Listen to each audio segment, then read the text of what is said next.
to my channel. Today we are going to discuss some MCQ related to teaching aptitude for EMRS Tier 1 paper और ये हमारा 5th practice set है। देखिए, मैं हिंदी में video नहीं बना पाती क्योंकि मैंने इंग्लिश मीडियम से ही स्टडी की है और it is tough for me. ठीक है, ये है कि मैं इन्हीं क्वेश्चंस को हिंदी में एक्सप्लेन करने की कोशिश करती हूँ और मेरे को ऐसा लगता है कि मोस्टली स्टूडेंट इंग्लिश में ही प्रेफर करते हैं या फिर वो बाइलिंगुअल पढ़ते हैं, मतलब हिंदी और इंग्लिश दोनों में, क्योंकि हिंदी के वर्ड्स भी बहुत ही मुश्किल होते हैं समझना। तो मेरे लिए अभी तो नहीं है पॉसिबल कि मैं हिंदी में भी क्वेश्चंस लेके आऊँ, बट अगर फ्यूचर में पॉसिबल होगा तो I will try my best.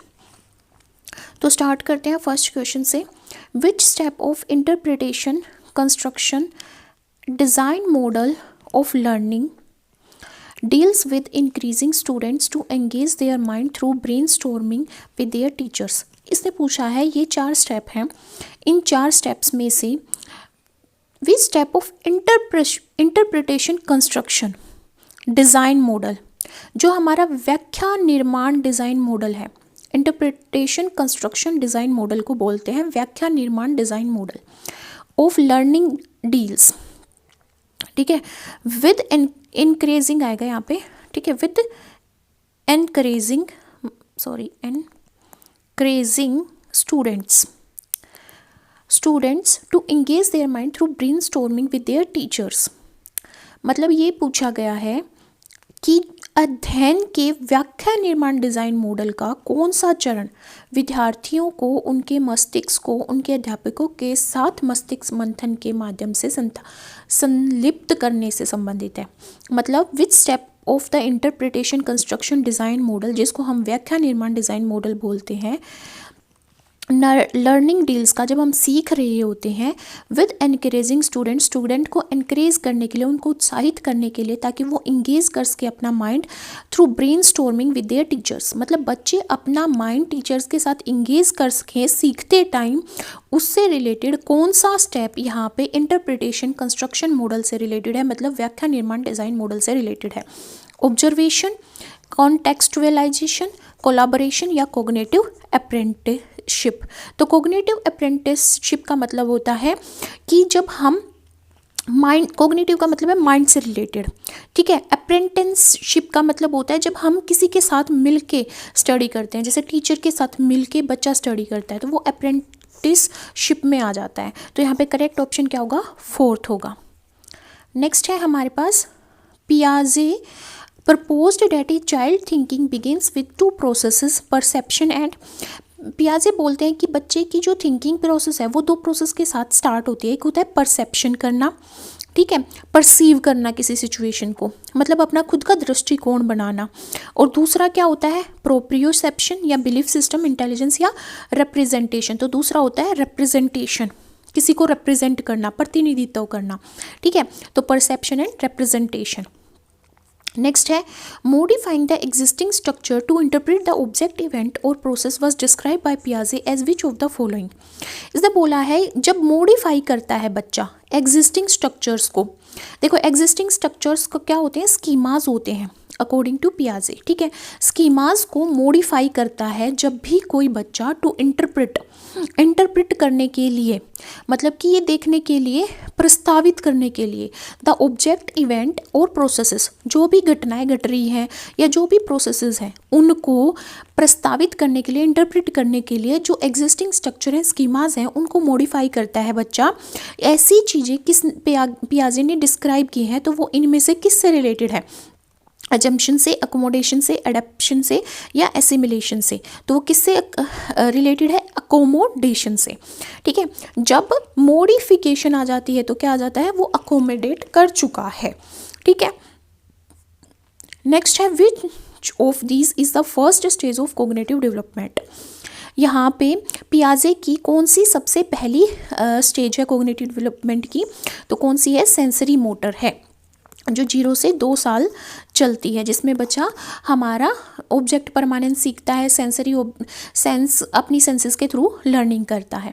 Next है according to new born interact with their environment. जब नया न्यू बॉर्न बेबी होता है वो इंटरेक्ट करता है अपने इन्वायरमेंट के साथ entirely through reflexive behaviour. Reflexive behaviour जैसे सकलिंग हो गया, ठीक है, ऑब्जेक्ट्स को टच करना होगा, मुंह में लेना हो गया हर टॉय को, ये रिफ्लेक्सिव बिहेवियर्स होते हैं, ठीक है। तो ये किसने एक्सप्लेन किया है? बंदूरा ने, इरिक्सन ने, पियाजे ने या वुडवर्थ ने? तो ये किसने किया है? पियाजे ने किया अपनी सेंसरी मोटर डेवलपमेंटल स्टेज में। नेक्स्ट है dash takes place when a child strikes balance between the two processes. क्या होता है जब बच्चा बैलेंस बना लेता है दो प्रोसेसेस के साथ? While trying to internalise a perceived object, जो भी उसने परसीव किया है, जो भी परसीव्ड ऑब्जेक्ट है, ठीक है, मतलब जो भी उसने सीखा है या परसीव किया, अपना खुद का विचार बनाया है, अपनी विचारधारणा बनाई है, उसको जब वो इंटरनलाइज करता है, अंदर लेता है, तो वो बैलेंस बनाने की कोशिश करता है दो चीज़ों के बीच में। इसको क्या बोला गया है? इसको बोला गया है एडेप्टेशन। क्या बोला गया है? एडेप्टेशन। यहाँ पे बहुत सारे क्वेश्चंस हैं जो कंस्ट्रक्टिविस्ट जो अप्रोच दिया है पियाजे ने उससे रिलेटेड है। तो हम एक बार पियाजे के कंसेप्ट को समझ लेते हैं, उसकी थ्योरी को समझ लेते हैं क्विकली, ठीक है। तो जो यहाँ पे जो पाइगेट है या जिसको हम पियाजे बोलते हैं, उन्होंने कोग्निटिव डेवलपमेंट थ्योरी दी है। कोग्निटिव का मतलब क्या होता है? ब्रेन से रिलेटेड, ठीक है। उन्होंने कोग्निटिव डेवलपमेंट थ्योरी दी है। वो मानते हैं कि जो बच्चा होता है, जो एक चाइल्ड होता है, वो क्या होता है? कंस्ट्रक्टिविस्ट होता है। कंस्ट्रक्टिविस्ट होता है, इसका मतलब होता है कि वो खुद की नॉलेज खुद से बिल्ड करता है, ठीक है। मतलब वो बोलते हैं कि जो बच्चा होता है वो एक एक्टिव लर्नर्स होता है ना, वो एक एक्टिव लर्नर होता है, मतलब वो पार्टिसिपेट करता है सीखने में की प्रोसेस में, और वो एक्टिवली उसमें इन्वॉल्व होता है, कॉन्शियसली उसमें इन्वॉल्व होता है, और वो खुद की नॉलेज को कंस्ट्रक्ट करता है। कंस्ट्रक्ट दी नॉलेज, कैसे अपनी नॉलेज को कंस्ट्रक्ट करेगा? इन्वायरमेंट के साथ इंटरेक्ट करके, through interaction with environment, through interaction with environment. Environment के साथ वो इंटरेक्ट करता है और अपनी नॉलेज को खुद से बिल्ड करता है। इसी के बेसिस पे उन्होंने डिफरेंट हमारी डेवलपमेंटल स्टेज दी हैं। अब जो पियाजे हैं वो एक तो स्कीमास की बात करते हैं।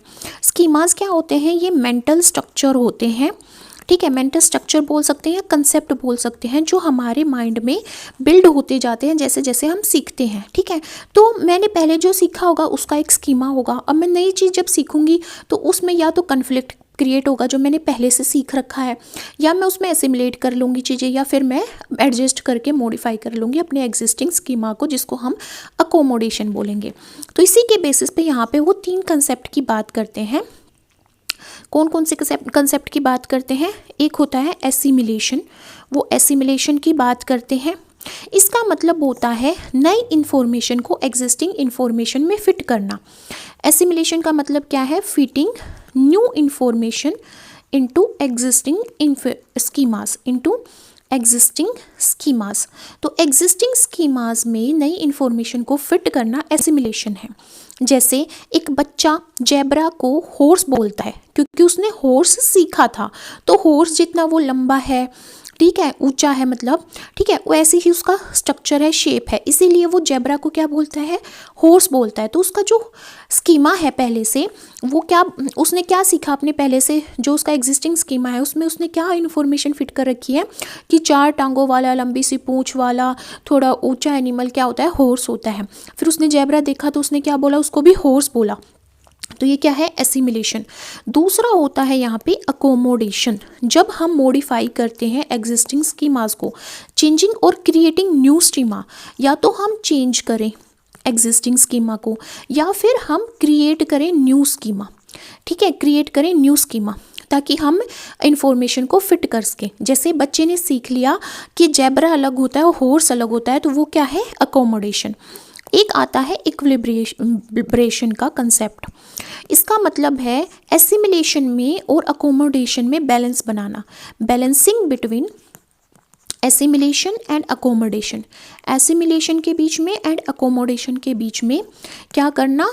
बैलेंस बनाना, ठीक है, ताकि स्टेबल अंडरस्टैंडिंग यहाँ पे डेवलप करी जा सके, ठीक है। तो ये 3 कंसेप्ट के बारे में कौन बात करते हैं? पियाजे। अब उन्होंने क्या दे रखी है? अपनी 4 डेवलपमेंटल स्टेज के बारे में उन्होंने बताया है। 4 डेवलपमेंट स्टेज की वो बात करते हैं, 4 डेवलपमेंट स्टेजेस की वो बात करते हैं। सबसे पहली हमारी क्या आती है? Sensory motor stage. सबसे पहले हमारी क्या आती है? सेंसरी मोटर स्टेज आती है, जो 0 से लेके, मतलब न्यू बोर्न बेबी से स्टार्ट होती है और जब तक वो 2 साल का नहीं हो जाता तब तक वो चलती है, ठीक है।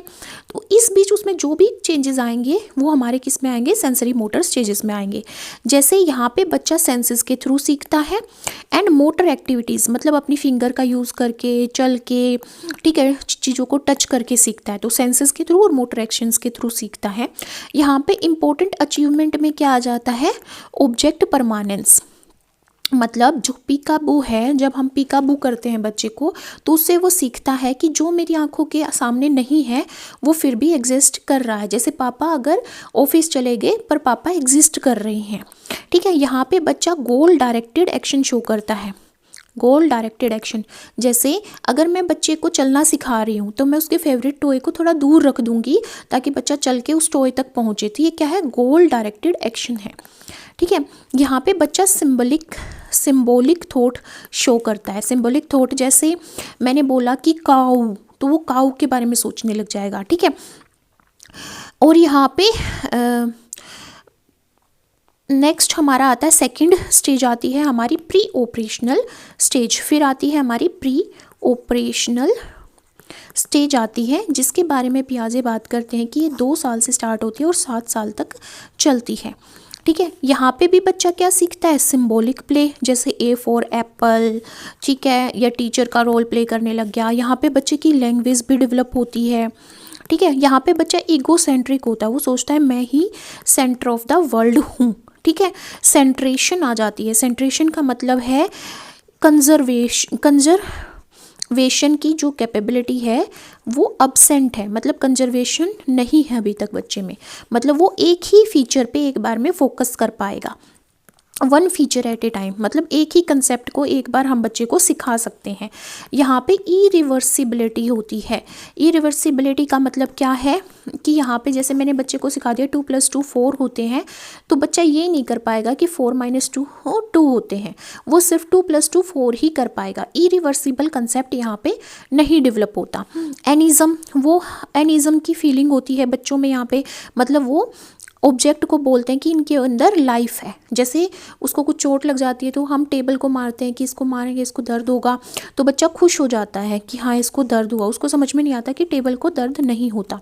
तो यहाँ पे क्या होती है, एनिमिज्म की फीलिंग बच्चों के अंदर होती है, मतलब बिलीफ कह सकते हैं इसको, फीलिंग नहीं कहेंगे।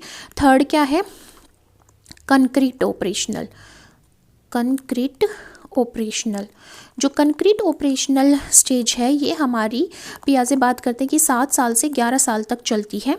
इसमें बच्चा लॉजिकल थिंकिंग डेवलप कर लेता है, लॉजिकल थिंकिंग आ जाती है, ठीक है। कंक्रीट ऑब्जेक्ट्स के बारे में समझ जाता है। कंजर्वेशन की फीलिंग, कंजर्वेशन का कंसेप्ट बच्चे को समझ में आता है। कंजर्वेशन का कंसेप्ट क्या, कि मास सेम रहता है, नंबर, ठीक है, वॉल्यूम, उसको पता चल जाता है कि मैंने 1 लीटर पानी अगर लंबे गिलास में डाला है या चौड़े गिलास में डाला है तो वो सेम वॉल्यूम है। तो कंजर्वेशन का कंसेप्ट बच्चे सीखते हैं। रिवर्सिबिलिटी सीख जाते हैं, ठीक है, रिवर्सिबिलिटी का कंसेप्ट सीख जाते हैं कि 2 + 3 5 होते हैं, 5 - 3 2 होते हैं, ठीक है। ये रिवर्सिबिलिटी का कंसेप्ट बच्चे सीख जाते हैं। यहाँ पे बच्चों को क्लासिफिकेशन भी आ जाता है, जैसे हम ऑब्जेक्ट को हार्ड ऑब्जेक्ट या शाइन, जैसे मेटल्स नॉन मेटल्स में क्लासीफाई करते हैं। बच्चे सीरीज़ में चीज़ों को लगाना सीख जाते हैं, सीरिएशन सीख जाते हैं। बट यहाँ पे एब्स्ट्रैक्ट थिंकिंग डेवलप नहीं होती है, ठीक है। बच्चे हाइपोथेटिकल प्रॉब्लम्स को सोल्व नहीं कर सकते हैं। फिर आती है यहाँ पे हमारी फॉर्मल ऑपरेशनल स्टेज, जो कि 4th स्टेज है। फॉर्मल ऑपरेशनल स्टेज आती है, जो आती है 11 साल से ऊपर के बच्चों में।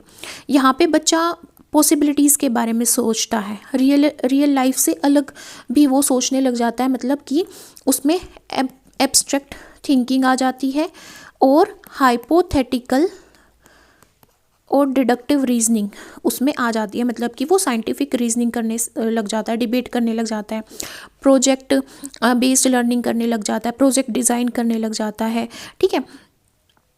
तो ये कंसेप्ट हमारा डेवलप होता है फॉर्मल ऑपरेशनल स्टेज में। तो ये 4 स्टेजेस हैं हमारी किसकी, पियाजे की।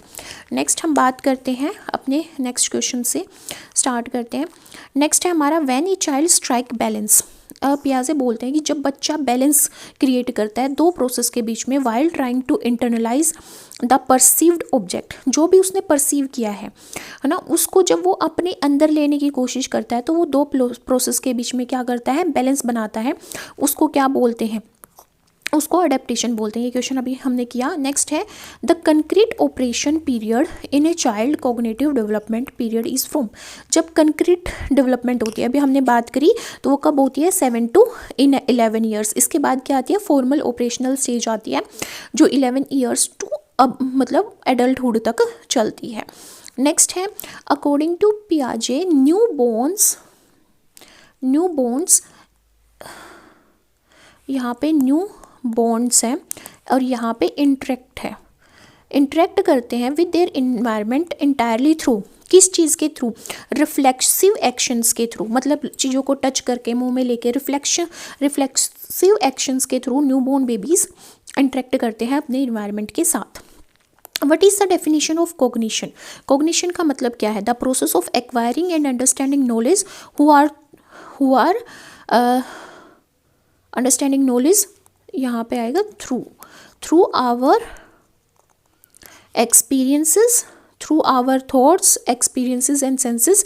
नेक्स्ट है the process of biological psychological changes. नहीं, बायोलॉजिकल साइकोलॉजिकल चेंजेस हमारे कॉग्निशन में नहीं आते। Developing attitude interest personality development में आता है। स्ट्रक्चरल साइकोलॉजिकल चेंजेस ये भी नहीं आता, जो जब भी हम कोई नॉलेज एक्वायर करें या उसको समझें अपने थॉट प्रोसेस के थ्रू, अपने एक्सपीरियंसेस के थ्रू, अपनी सेंसेस के थ्रू, तो किसके अंदर आता है, कॉग्निशन के अंदर आता है। तो first option will be the correct answer.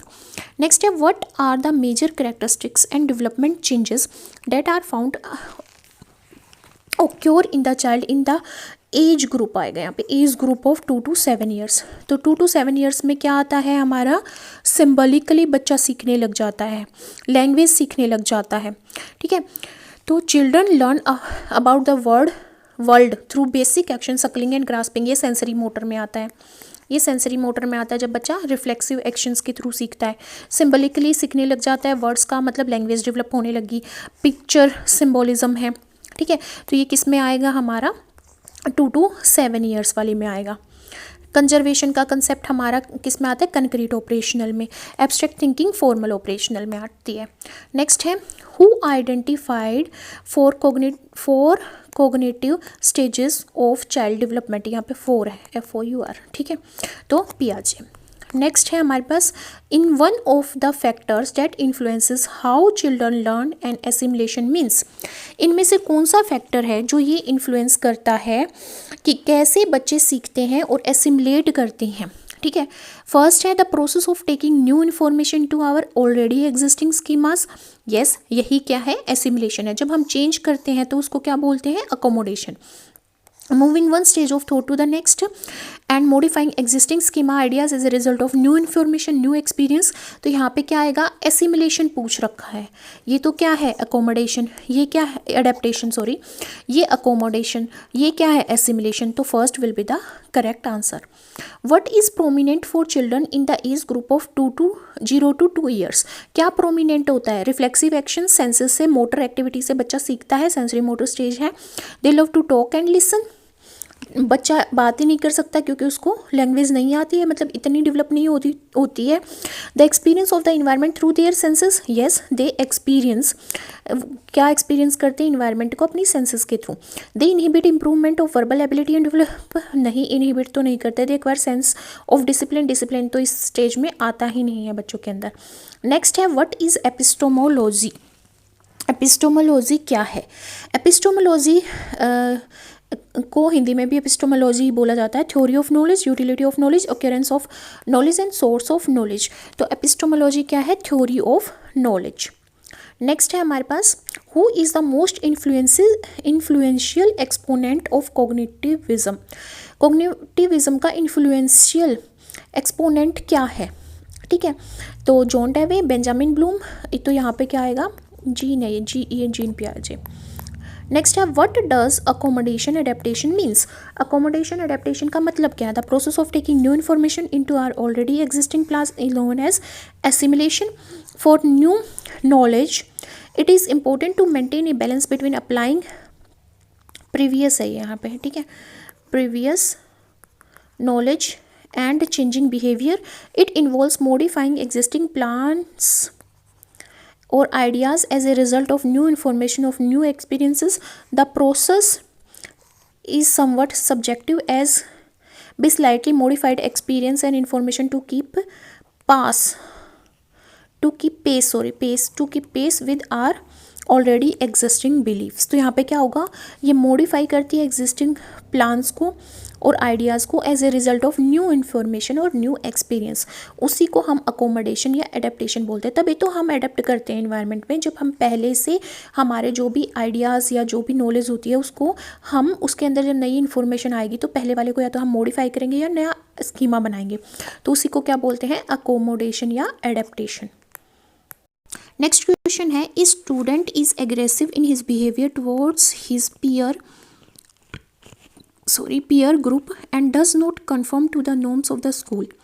The student need help in. एक बच्चा है जो एग्रेसिव बिहेवियर शो करता है अपने पीयर ग्रुप के टुवर्ड्स, मतलब कि जो भी उसके क्लासमेट्स हैं, स्कूलमेट्स हैं, उनके टुवर्ड्स, और वो जो भी स्कूल के नॉर्म्स वगैरह हैं उनको कंफर्म नहीं करता. तो स्टूडेंट को किस चीज़ में हेल्प चाहिए, हायर ऑर्डर थिंकिंग स्किल. यहाँ पे हायर ऑर्डर थिंकिंग स्किल, कोई प्रॉब्लम सॉल्विंग एबिलिटी तो चल नहीं रही है, यहाँ पे कंपटीशन तो चल नहीं रहा है, तो ये तो नहीं आएगी. कॉग्निटिव डोमेन नहीं, थॉट प्रोसेस, एक्सपीरियंस, लर्निंग को तो हमें डेवलप नहीं करना. साइकोमोटर डोमेन, अफेक्टिव डोमेन, ठीक है, अफेक्टिव डोमेन भावनात्मक जो एस्पेक्ट होता है वो आता है अफेक्टिव डोमेन में, तो वो उसको डेवलप करने की ज़रूरत है. नेक्स्ट है, after reading a story on face, if a teacher ask children to answer, imagine you are a fish in a pond, what do you see around you.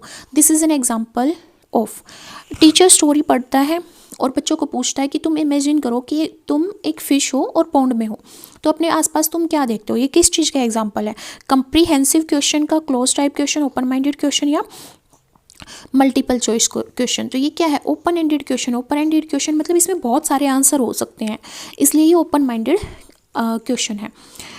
Comprehensive evolution refers to assessment of. Comprehensive evolution जब हम करते हैं तो उसमें assessment किस चीज़ की करते हैं, को करिकुलर एक्टिविटीज़ की, एकेडमिक सब्जेक्ट्स की, स्पोर्ट्स, स्कॉलेस्टिक, को scholastic, area. Summative assessment, summative करते हैं, को करिकुलर एक्टिविटी भी आती है उसमें, स्पोर्ट्स एक्टिविटी भी आती है, एकेडमिक एक्टिविटी भी आती है. तो fourth will be the correct answer. Next है, एक good test on reading comprehensive will have questions. एक हमने टेस्ट बनाया है जो रीडिंग कंप्रीहेंशन के ऊपर है, तो उसमें से जो भी क्वेश्चंस होंगे उनके अंदर क्या होगा, डेट आएगा यहाँ पे. That focus is primarily on the structures and words used in the text. The textual knowledge thoroughly, textual knowledge को चेक करना चाहते हैं या स्ट्रक्चर्स और वर्ड्स को चेक करना चाहते हैं. That increases learners to write answer without errors, या फिर वो कैपेबिलिटी जिसके थ्रू बच्चे आंसर्स को बिना एरर के लिखना सीख जाए. The test reference interpretation and evolution besides comprehension, या हम टेस्ट करना चाहते हैं इन्फेरेंस बच्चे की, और इंटरप्रिटेट क्या कर रहा है वो, इवोल्यूएट क्या कर रहा है. तो यहाँ पे अगर रीडिंग कंप्रीहेंशन के ऊपर हम टेस्ट ले रहे हैं तो उस टेस्ट के अंदर हम ये चेक करेंगे कि वो बच्चों को एनकरेज कर रहा है या नहीं. यहाँ पे इंक्रीज नहीं होगा, यहाँ पे क्या आएगा, encourage. That encourages learners to write answers without error. तो एक ऐसा टेस्ट हम देखेंगे जिससे बच्चे आंसर्स को बिना एरर के लिख पाएँ. जब हम रीडिंग कंप्रीहेंशन पे टेस्ट लेते हैं तो उसमें सब कुछ दिया होता है और उसी के बेसिस पे हम क्वेश्चंस पुट करते हैं. तो हम क्या देखना चाहते हैं, क्या बच्चा लिख सकता है बिना एरर्स के आंसर्स. तो डेट ऐसा टेस्ट होगा जो क्या करेगा, that encourage learners to write answers without errors.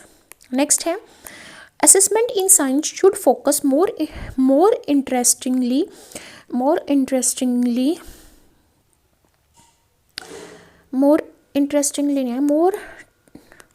on testing the ability of student to. Assessment in science किस चीज़ पे फोकस करनी चाहिए, किस एबिलिटी को टेस्ट करने के लिए फोकस करनी चाहिए.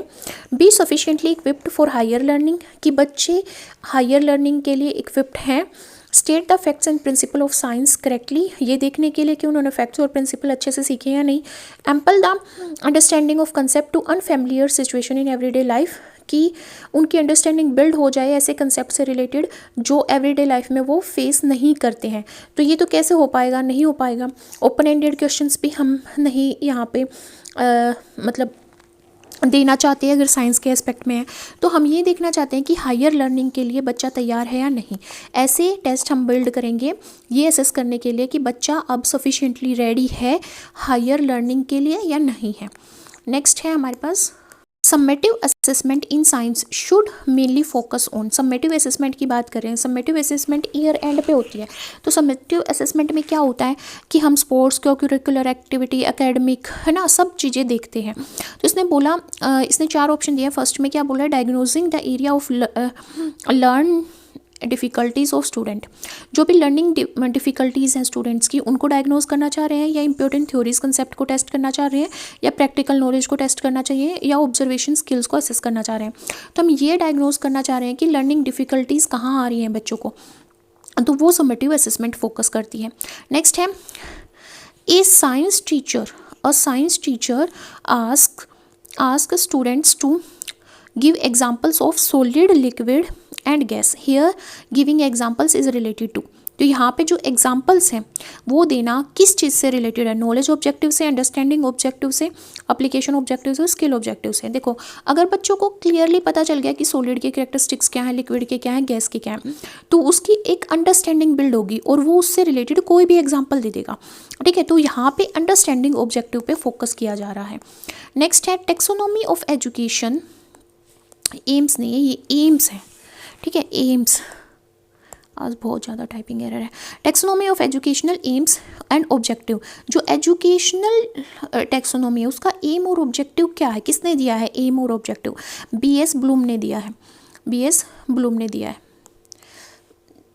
Next, individual learners differ from each other. Individual learners जो होते हैं वो एक दूसरे से किस चीज़ में डिफर करते हैं? Principle of growth and development, rate of development, sequence of development, general capacity for development. देखो principle of growth and development तो सबका सेम होता है, सीक्वेंस ऑफ डेवलपमेंट भी सेम होगा कि पहले बच्चा क्या करेगा, मतलब गुड़िया चलेगा, फिर वो पैदल चलेगा, फिर वो लैंग्वेज सीखेगा, इस तरह से। जनरल कैपेसिटी भी सेम होती है, पर जो रेट है ना डेवलप करने का कि 2 साल का बच्चा किस रेट से डेवलप कर रहा है ना, उसी एज का 2 साल का बच्चा साउथ अफ्रीका में कैसे डेवलप कर रहा है, तो रेट ऑफ डेवलपमेंट क्या होगा, डिफरेंट होता है इंडिविजुअल्स का। नेक्स्ट क्वेश्चन है, a teacher can understand community based individual differences between any group by playing attention to. एक teacher community based individual difference को समझना चाहता है किसी भी ग्रुप में, तो किस चीज़ पे यहाँ पे अटेंशन पे करेगा?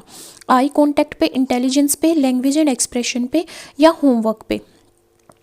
ठीक है, किस चीज़ पे वो करेगा? लैंग्वेज पे और एक्सप्रेशन पे, क्योंकि वो कम्युनिटी बेस्ड इंडिविजुअल डिफरेंस देखना चाहता है। तो बच्चे कैसे अपने आप को एक्सप्रेस करते हैं, कैसे उनकी लैंग्वेज है, उसके बेसिस पे टीचर यहाँ पे इंडिविजुअल डिफरेंस को देखेगा। विच of the following statements about individual differences is true? कौन सी स्टेटमेंट इनमें से इंडिविजुअल डिफरेंस के लिए सही है? If the intelligence level of student is same still the level of achievement will be different. Intelligence level student का same हो सकता है पर उनका जो इंडिविजुअल डिफरेंस है वो डिफरेंट होगा। ठीक है, ये तो बात सही है, क्योंकि इंटेलिजेंस सेम हो सकती है पर बच्चों का एक्सप्रेस करने का वे अलग हो सकता है, तो उनकी अचीवमेंट अलग होगी। All the children do not have some similarities. कुछ सिमिलरिटीज़ हो सकती हैं but all the children do not have some similarities। तो ये गलत है, ये कंसेप्ट ही गलत है। हो सकती हैं कुछ similarities. The curve showing individual differences is tilted to one direction और पोल, ये भी नहीं है। एक ही डायरेक्शन और पोल से कैसे होगा? क्योंकि वेरी करते हैं तो इस तरह का ग्राफ बनेगा। Individual differences are due to heredity, environment की वजह से भी होते हैं। हेरिडिटी ही रोल प्ले नहीं करती, इन्वायरमेंट भी रोल प्ले करता है। तो यहाँ पे first will be the correct answer, क्योंकि इंटेलिजेंस लेवल सेम हो सकता है बट बच्चों का एक्सप्रेशन का वे, प्रेजेंटेशन का वे अलग हो सकता है, इसलिए उनकी अचीवमेंट अलग हो सकती है। नेक्स्ट है, which of the following do not helping in understanding the ethnic individual differences। Ethnic individual differences को हम समझना चाहते हैं तो इनमें से कौन सा हेल्प नहीं करेगा? वैल्यू सिस्टम, ठीक है। Verbal and non verbal communication help करेगा अगर हम एथनिक इंडिविजुअल डिफरेंस सीखना चाहते हैं। वैल्यू सिस्टम भी करेगा क्योंकि सबकी वैल्यूज़ अलग होती हैं अगर हम एथनिक वे में देखें। डिफरेंट लर्निंग अरेंजमेंट प्रोटोकॉल से भी हम सीख पाएंगे, इंटेलिजेंस से नहीं सीख पाएंगे क्योंकि इंटेलिजेंस हमें एथनिक वे में कोई भी मतलब एस्पेक्ट नहीं देता है। नेक्स्ट है is in individual difference we find, individual difference में हमें क्या मिलता है? Variability, normality, both A and B and none of the above. तो हमें क्या मिलता है? नॉर्मेलिटी भी मिलती है, मतलब प्रतिमानता भी मिलती है, और वेरिएबिलिटी भी मिलती है। नेक्स्ट है which of the following may not be expected from a teacher to keep in mind while respecting individual difference, इनमें से कौन सा है जिसको हम टीचर से एक्सपेक्ट नहीं करेंगे जब वो रिस्पेक्ट कर रहा होगा इंडिविजुअल डिफरेंसेस को। ठीक है। एबिलिटी ग्रुपिंग, उस जो टीचर की एबिलिटी है ग्रुप बनाने की, एडजस्टिंग द क्यूरिकुलम, कुरिकुलम को एडजस्ट करने की ताकि इंडिविजुअल सीख सकें, living children for self study, adjusting the method of teaching. तो यहाँ पे सेल्फ स्टडी के लिए हम नहीं छोड़ेंगे बच्चों को, इंडिविजुअल डिफरेंस के लिए हम मेथड ऑफ टीचिंग को एडजस्ट करेंगे, क्यूरिकुलम को भी एडजस्ट करेंगे ताकि बच्चे अपने पेस से सीख सकें, और ग्रुपिंग भी करेंगे ताकि जो हमारा एक नॉर्मल बच्चा है वो नहीं सीख पा रहा है तो वो जो इंटेलिजेंट बच्चे हैं उनके साथ बैठ के सीख जाए।